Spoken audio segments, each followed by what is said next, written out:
A Southside restaurant thanking its customers for the support during the last couple of months. Our Delaney Bride takes us to Wild Roots, where the owner says his first year in business was certainly unique, to say the least.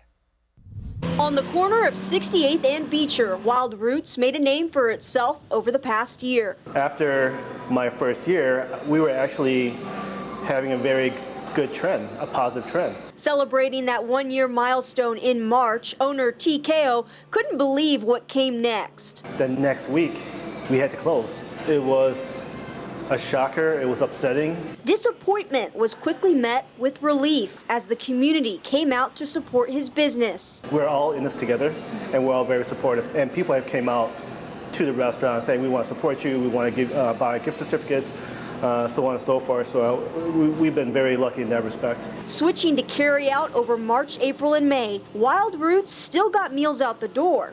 They made up the rest of their sales by getting creative. We had to be very innovative with most restaurants around town to start bottling up these cocktails and selling wines and becoming more retail. Thankfully, it's been enough to get Wild Roots to June, the month we've seen a little bit of normalcy come back with limited dine-in options. The most important thing for us is that people need to start working again.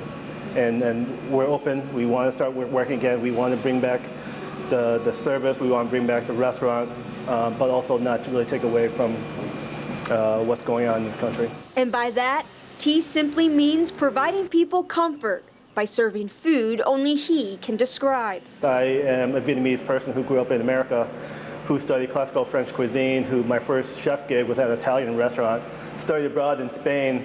So it's pretty much my personality and the comprehensiveness of my upbringing and background is pretty much represented on the dish. Delaney Bride, TMJ4 News.